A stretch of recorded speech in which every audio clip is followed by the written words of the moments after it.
Hi, this is Summer with Summer's Tips and Stitches, and this is Vlogmas Day 9. This is going to be a late one, you guys. I'm sorry because I have so much to do tonight, but we got our family tree up. It does look like it's leaning a little bit, doesn't it?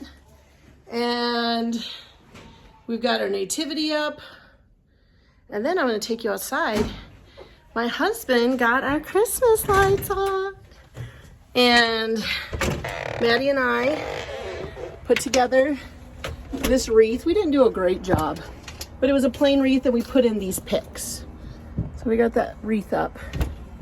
But this is my favorite part, when my husband puts the red lights in the trees. I'm gonna flip this around so you can see it better, okay? Okay, so we got some icicle lights across there. There's our cute wreath. And then there are our Christmas, I think they look like Christmas berries. We do have a little Christmas sign there and a little something there, but I forgot that we had one of these. And so we got one of these running on the side of our house.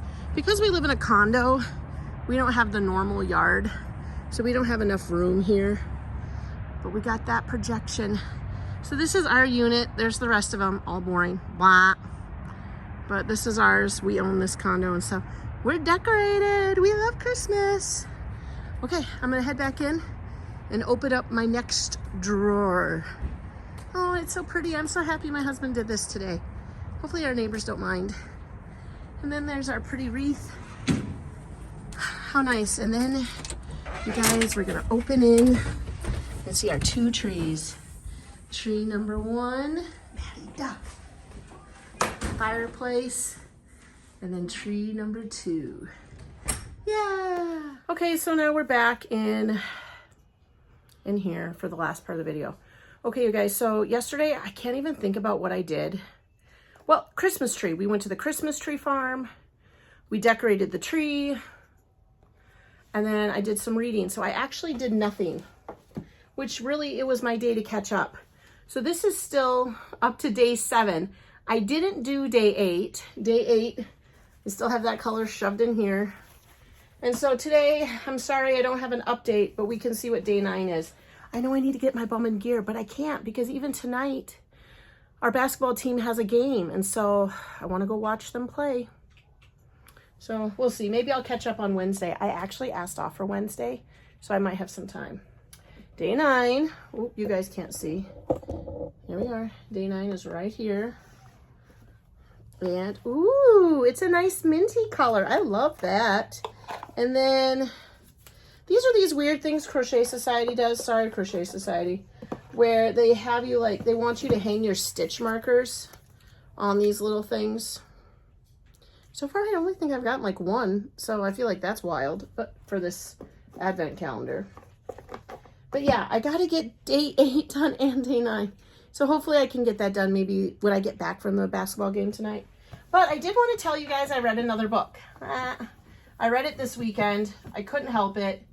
I mean, I did get a lot of crocheting done, but I also read this. So you remember how I was telling you about that local author, Emily Conrad, and she's been I recommended her book called Healing a Cowboy, Redemption Ridge. So like I said, a bunch of authors got together and they're writing stories of all bunches of different stories about different people in that town. So when I was reading about Lucy and Hollis, Hollis has a best friend named Clint. And so this is a story about, oh no, this is Healing the Cowboy. What is this other one? What's happening to this guy? Let me look over here. Oh, this is Matchmaking a Cowboy. I hate the pictures they chose for guys on here. Sorry if this guy, you know him, or if he's watching.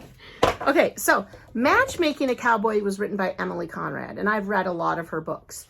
Last Christmas, I read the other one. I think it was Piper. I can't remember it anyway. But, like I was saying, in Matchmaking the Cowboy, Hollis's best friend is Clint. Here's Clint in Healing the Cowboy. This one, though, was written by Mandi Blake. Mandi Blake writes about this guy who Clint Taylor is best friends with Hollis, and he's a rancher. He lives on the ranch with his mom and his dad and his sister his sister Caroline shows up in Matchmaking a Cowboy too. But anyway, he is in love with the girl whose family owns a ranch across from his ranch. I don't think ranches are like across the street, but plot twist, it's his best friend. He calls her best friend. She calls him best friend. They've been best friends.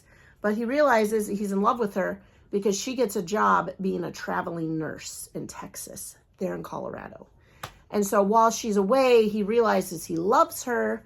And it starts out with him going to the airport to go pick her up. And Hollis is telling him, don't tell her that you love her. Calm down, buddy. Just start your friendship back up again. And so basically this whole book, you're waiting for him to get up the courage to tell the girl, Nora, that he likes her more than just friends. But Nora is going through all this hassle. Nora's mom has abandoned her as a child and wants to reconnect. Nora's dad is a gambling addict. And so all this other stuff is happening. So he has to keep waiting his time to help. And so this, I'm going to be honest, I really liked this book. I really did. So I'll put a link in the description to Healing the Cowboy by Mandi Blake. I've never read any of her other books. She writes another 2 or 3 books in this series. She writes about Jordan and Alicia. Jordan is actually his brother. Jordan marries some kind of singer pop star. But in this book, he just lives down the way.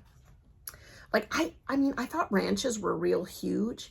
So I'm like, how close is their ranch? Or did he just build a house on the same property as his dad's ranch? I don't know. And then Mandi Blake also wrote, I guess those are just the 2 that she wrote. She wrote this one and one about his brother Jordan and his love story with Alicia. So, like I said, are these books like classics? No.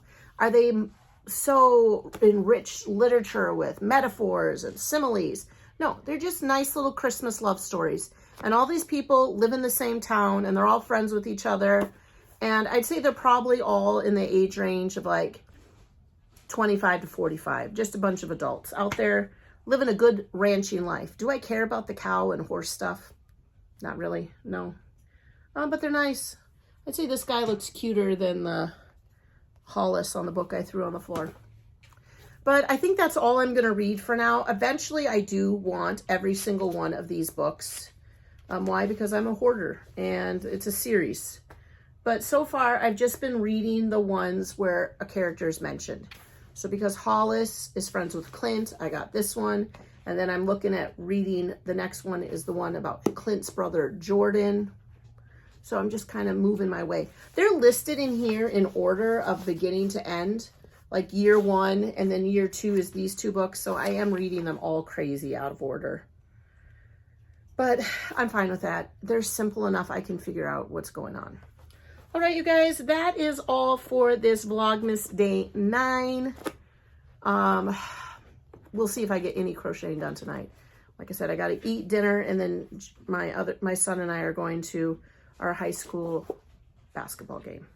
All right, thanks for watching and subscribing. Thanks for liking and sharing my videos. And until the next one, happy crafting and happy holidays. Bye.